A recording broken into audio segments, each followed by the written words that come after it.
she whispered quietly. "All right, little Miss Softpaws," Braden retorted and urged forward with a push of his head. "Just keep moving."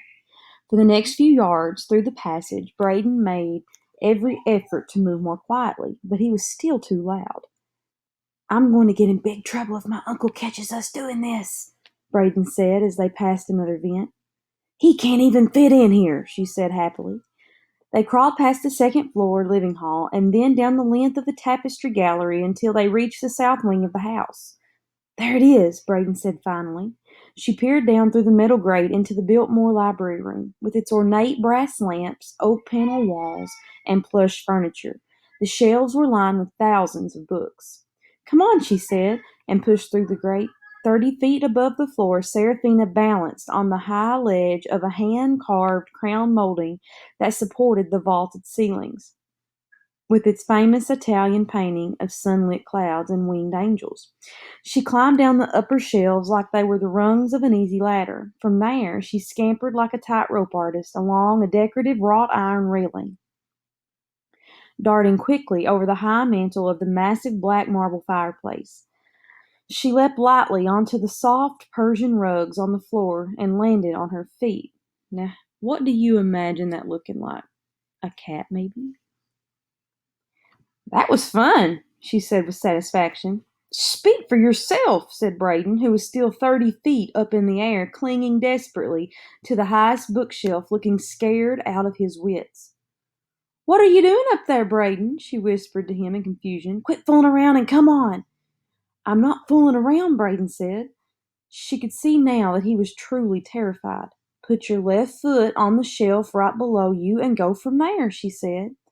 She watched as he slowly, clumsily climbed down. He did pretty well at first, but then lost his grip on the last bit. He fell a short distance and landed on his bottom with a relieved sigh. "You made it," she said cheerfully, touching his shoulder in congratulations. He smiled. "Let's just use the normal door next time, all right?" She smiled and nodded. She liked how he was already thinking there was going to be a next time. She gazed around at all the books lining the shelves. She'd never been here in the light of the day.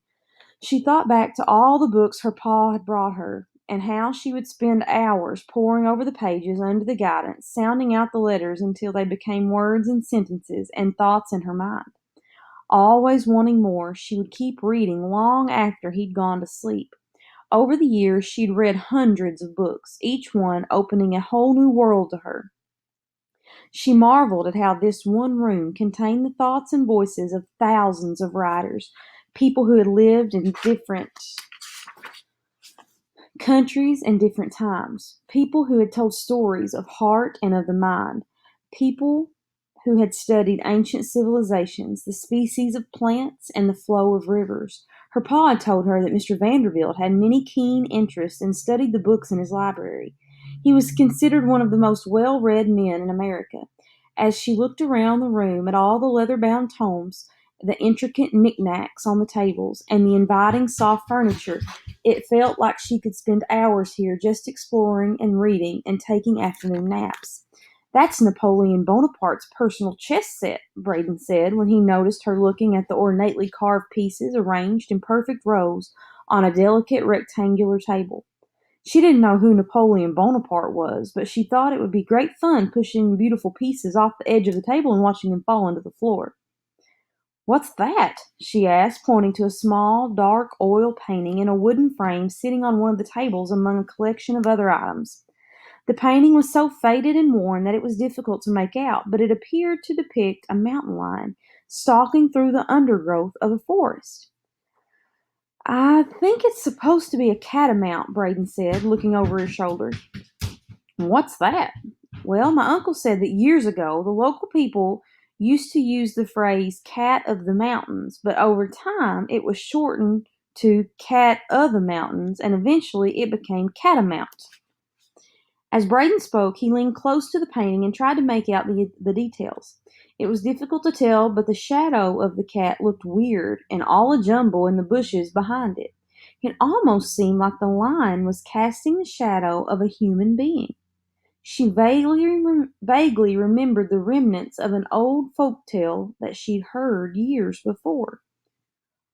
Are catamounts changers of some sort? She asked.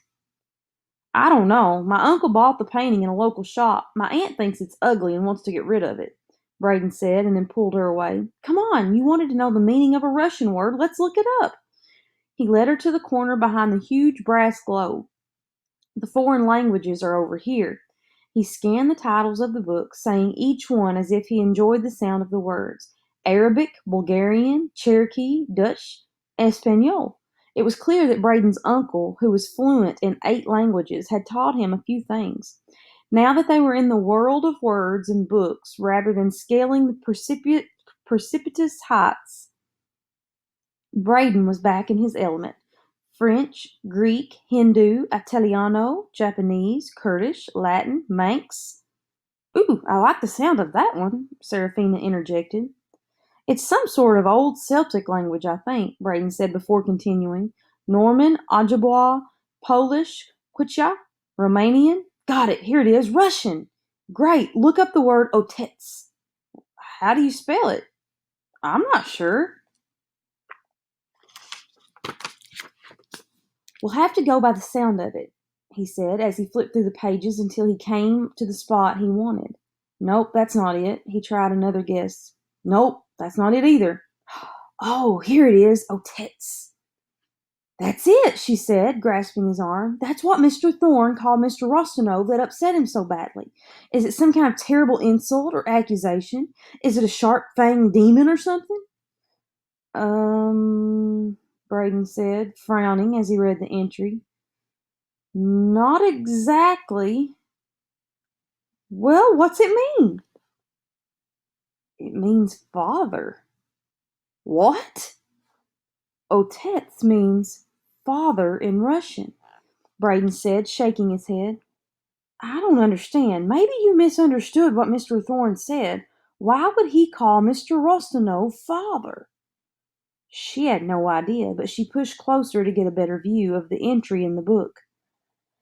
I can't imagine Mr. Thorne making a mistake like that, Braden said. He's very smart. You should see him play chess. He even beats my uncle, and nobody beats my uncle. He seems to be amazing at nearly everything, she scoffed.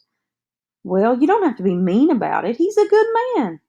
She took the book from Braden and kept reading. It explained that otets was the formal way a child would address a parent in public.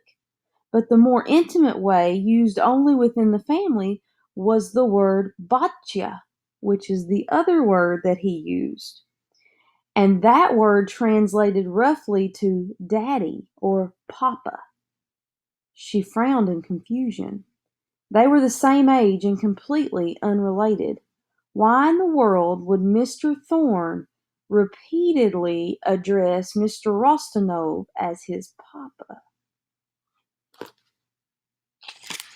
And that's the end of chapter 16. So this is a very important context clue that we've just picked up on. So 2 people that have been helping search for these kids, we have just found out may have been connected in a way that we didn't know. So this is a great time in your flip-flat book to predict, why do you think Mr. Thorne is referring to Mr. Rostonov as father and papa and daddy? So this could be a very important clue, a very interesting development. So make your predictions on what you think is the reasoning behind that.